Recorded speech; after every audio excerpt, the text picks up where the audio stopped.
अभी हम महाराष्ट्र में प्रोग्राम में थे पिछले कल, तो उसमें 5 संत थे, 5 साधु संत। उन्होंने कहा कि मौलाना आप तो वेदांत के ऊपर आपका रिसर्च है, हमारे यहाँ महाराष्ट्र में एक रामगिरी महाराज ने एक स्टेटमेंट दिया। स्टेटमेंट इंटरव्यू उनका ये आया है, उन्होंने ये कहा है कि प्रॉफेट मोहम्मद ने 6 साल की बच्ची से निकाह किया। वो मोहम्मद क्या रोल मॉडल हो सकता है जब इनके गुरु ऐसे हैं। इहानत के साथ कहा था उन्होंने, जब इनके गुरु ऐसे हैं, इनके मोहम्मद ऐसे हैं, इनके कायद ऐसे हैं, इनके सरदार ऐसे हैं, तो ये मुसलमान कैसे होंगे। इहानत के साथ ये बात कही थी। उन्होंने कहा कि मौलाना आपका तकाबुल अदयान के ऊपर मेरी रिसर्च है, आप करते हैं, मेरा फेवरेट टॉपिक भी है। हमने कहा कि वो रामगिरी महाराज जिनको अरेस्ट करवाने के लिए कम से कम 75 FIR दर्ज किए गए, लेकिन उनको अरेस्ट नहीं किया गया। यही मौलाना अब्दुल्ला अगर एक तो जुमला बोल दे, लफ्ज़ कुत्ता अगर बोल दे बयान में, तो कल पुलिस आकर हाथ में कड़ी लगा के लेके चली जाए। हमारे जितने भी दानिश्वरान हैं, मैं हमेशा से कहता हूं कि आप इन लीडरों के पास जाइए, इन्हें मजबूर कीजिए और इनको कहिए कि हमारी शहादत आपको मिलती है। मिस्टर राहुल गांधी साहब और मिस्टर नीतीश कुमार साहब, तेजस्वी यादव साहब, अखिलेश यादव साहब, यही है ना। यूपीए में यही है, यूपीए की मेजॉरिटी है राज्यसभा में। ये चाहते तो हमारे तलाक के बिल को रोक सकते थे, ये चाहते तो एनआरसी के वक्त में CAA को रोका जा सकता था, ये अगर चाहते तो यूसीसी यूनिफॉर्म सिविल कोड को रोका जा सकता था, वो भी पेंडिंग में है। ये अगर चाहते तो हमारा वक्फ बिल भी रुक जाएगा अगर ये चाहें तो।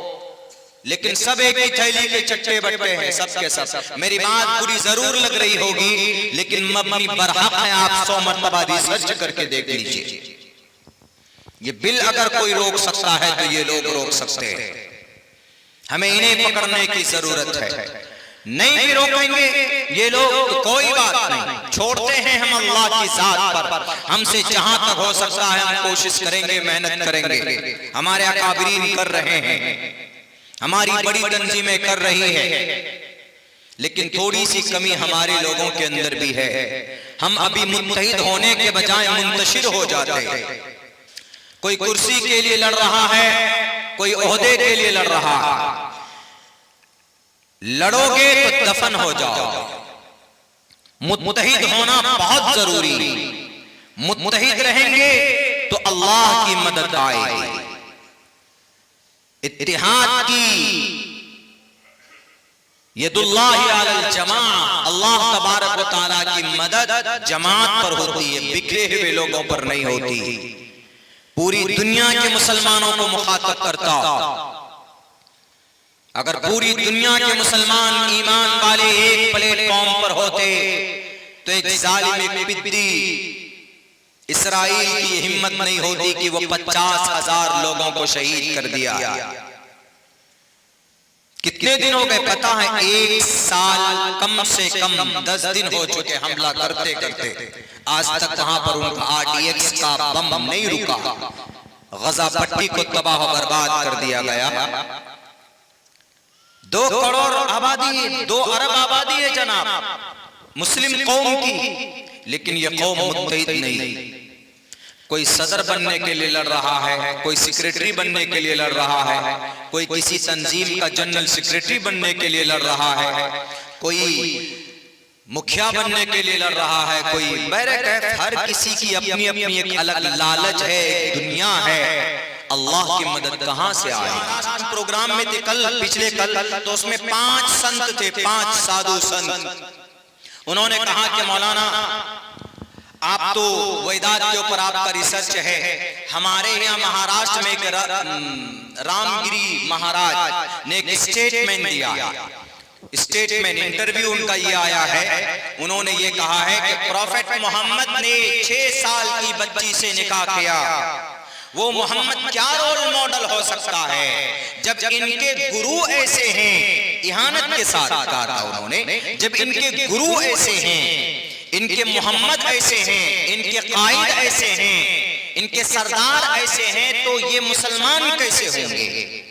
इहानत के साथ ये बात कही थी। उन्होंने कहा कि मौलाना आपका तकाबुल अदियान के ऊपर में रिसर्च है, आप करते हैं, मेरा फेवरेट टॉपिक भी है। हमने कहा कि वो रामगिरी महाराज जिनके लिए, जिनको अरेस्ट करवाने के लिए कम से कम 75 FIR दर्ज किए गए, लेकिन उनको अरेस्ट नहीं किया गया। यही मौलाना अब्दुल्ला अगर एक तो जुमला बोल दे, लफ्ज़ कुत्ता अगर बोल दे बयान में, तो कल पुलिस आकर हाथ में कड़ी लगा के लेके चली जाए। एक तो दोहरी पॉलिसी। पता है सीएम ने क्या स्टेटमेंट दिया? सीएम ने ये कहा है कि हमारे गुरु को कोई हाथ नहीं लगा सकता। महाराष्ट्र के सीएम ने तब जाकर एक बंदे मुजाहिद खड़ा हुआ, वो 17,000 गाड़ियां लेकर शहर औरंगाबाद से मुंबई पहुंचा। 17,000 गाड़ियां लेकर, 17,000 बैरिकेड। उनका ये स्टेटमेंट बिल्कुल गलत है। बात कुछ कही उन्होंने तो कुछ तो ठीक बोला कि अम्मा आयशा से अल्लाह के नबी का निकाह 6 साल की उम्र में हुआ, रुखसती 9 साल की उम्र में हुआ है, इसमें कोई शक नहीं है। मुस्तनद और मुअतबर रिवायात में है ये बात। आप भी चौंक गए जाएंगे कि अरे भाई ऐसा कैसा हो सकता है। उन्होंने यही बात कही तो उन्होंने तौहीन इहानत के लिए कही कि भाई जब छोटी बच्ची से 50 साल की उम्र का आदमी 6 साल की बच्ची से निकाह कर सकता है, और तो फिर इसका मतलब है कि कोई कॉमन सेंस नहीं, मानवता ही नहीं। हमने कहा वहां पे, हमने कहा कि 5 गुरु बैठे थे, हमने कहा कि शायद आपको मालूम ना हो, महाभारत में एक मंत्र है, मैंने उसको पढ़ा थोड़ा सा। 3शदशो दशवर्षा मंदेन निग्निका। 3शदशो वर्षा, 3 को बोलते हैं। 3शदशो दशवर्षा, 10 को बोलते हैं संस्कृत में, वर्ष को बोलते हैं। इसमें इसका मतलब यह है कि 30 साल का मर्द, दशवर्षा 10 साल की बच्ची से, विंदेन नग्निकम, जिसको हैज ना आता हो, 30 बरस का मर्द 10 साल की ऐसी लड़की से निकाह कर सकता है जिसको हैज ना आता हो। और आगे देखिए क्या लिखा है, 21 वर्षा, 21 बरस का मर्द, 21 20 को बोलते हैं। एकम, द्वे, त्रीणि, चत्वारि, 4 को, 5 को पंचा, 6 को षट, 7 को सप्त, 8 को अष्टा, 9 को नव, 10 को दशा, 11 को एकादशा, 12 को द्विवेदशा, द्वादशा द्विवेदशा दोनों बोलते हैं, 13 को त्रियोदशा, 14 को चतुर्दशा, 15 को पंचादशा संस्कृत में बोलते हैं इसको, और 16 को षोडशा, 17 को सप्तादशा, 18 को अष्टादशा, 19 को नवदशा और 20 को विंशति। इसके साथ एक को मिला दीजिए, 20 21, 21 वर्षा, 21 वर्षा सा वा सप्रा वाप्नुयात्, सप्र वर्षा वाप्नुयात्। सप्र, सप्त बोला था, सप्त मने 7, सप्त वर्षा वाप्नुयात्। 21 बरस का मर्द 60 साल की लड़की से विवाह कर सकता। मैंने संस्कृत में बनाया नहीं है, मैंने पढ़ा है इसको। जब से वो मुद्दा उठाया तो ये मंत्र तो मैं जानता भी नहीं था। सारी ऋग्वेद, यजुर्वेद, सामवेद, अथर्ववेद, रामायण, महाभारत, गीता के सारे हमने प्रीफेस पढ़कर देखे कि भाई कहां पर मिल सकता है, तो ढूंढा तो हमको 3 मंत्र ऐसे मिले कि जिसके अंदर में समाधान है। हमने कहा कि रत्नाकर रामगिरी महाराज यकीनन बिल्कुल जाहिल, उसको पता ही नहीं है कि जो बात वो कुरान और जो बात वो हदीस में गलत तरीके पर समझ चुका है, वो बात महाभारत के अंदर मौजूद है। महाभारत में त्रिशदशो वर्षा भार्गो निग्नेन वर्गिकाम एकविंशति वर्षा वा सप्रा वर्षा वाप्नुयात्। उसमें लिखा हुआ है कि 30 बरस का मर्द 10 बरस की लड़की से और 21 बरस का मर्द 7 साल की लड़की से विवाह कर सकता है। और वो ऐसी औरत, ऐसी बच्ची जिसको हैज ना आता। इससे साफ पता चलता है कि 7 साल की उम्र में भी अगर कोई निकाह कर दे, उसका गार्जियन, वो चूंकि नाबालिग है बच्ची, अगर कर दे तो उसका निकाह काबिल कबूल होगा।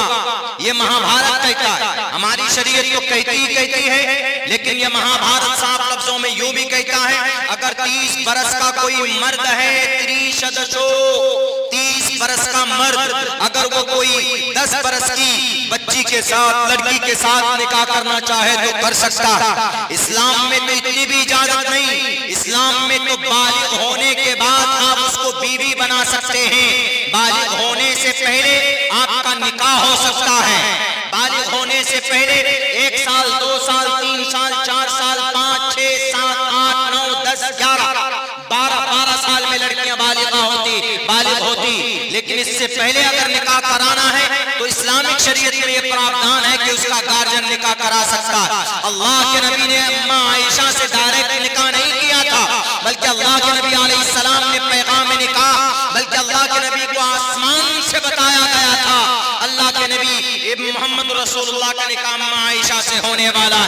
6 साल की बच्ची थी, पैगाम ऊपर से आता है, अल्लाह के नबी पैगाम भेजते हैं। हजरत अबू बकर सिद्दीक को अम्मा आयशा का निकाह किसी और से तय हुआ होता है। उस वक्त में ज़माने जाहिलियत में, उस वक्त में मुसलमान नहीं थे, लेकिन अबू बकर सिद्दीक ने जाकर कहा कि भाई इस तरीके से पैगाम निकाह मोहम्मद इब्न अब्दुल्लाह का आया है, मोहम्मद रसूलुल्लाह का आया है। तो आप अलैहिस्सलाम का निकाह फिर हुआ।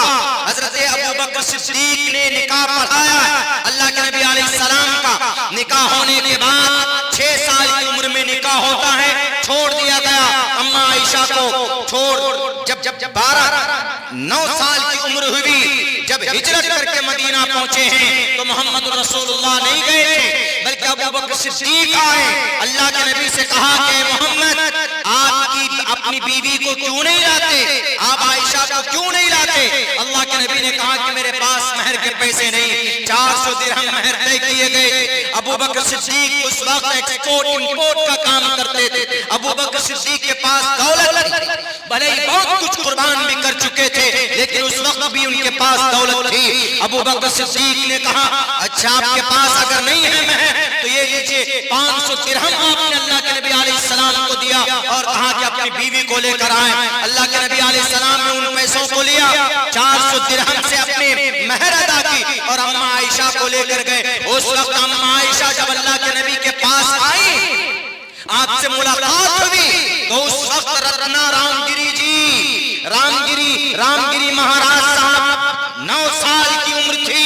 और याद रखना, 9 साल की उम्र में उस वक्त वहां की आबो हवा गर्म है। इस गर्म आबो हवा की वजह से 9 साल की उम्र की बच्ची वहां पर बालिग हो जाया करती थी उस जमाने के अंदर। अगर आपको यकीन ना आता तो आबो हवा पर और इलाकाई वेदर पर, वहां के मौसम के ऊपर आदमी गोरा और काला होता, आदमी बड़ा और बूढ़ा होता।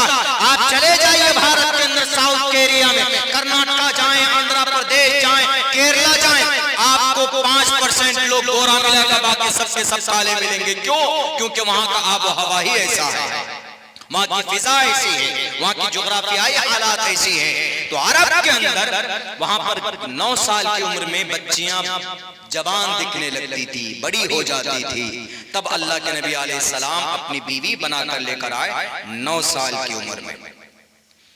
यहाँ तो लिखा है 21 वर्षा सप्राग वर्षा वाप्नुयात्, 21 साल का मर्द 7 साल की बच्ची, यहाँ पर भी लिखा होगा।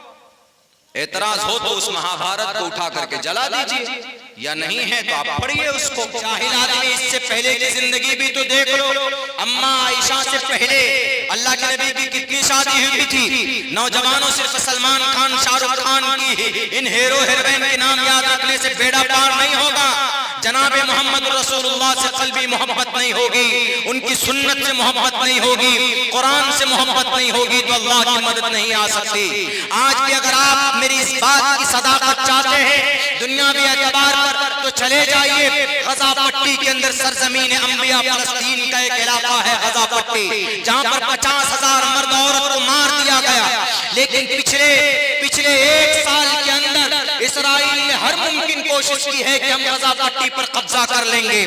आयरन डोम दुनिया की सबसे ज्यादा मजबूत डिफेंस सिस्टम अगर किसी के पास है तो इसराइल के पास है, यानी उसको कोई अटैक नहीं कर सकता।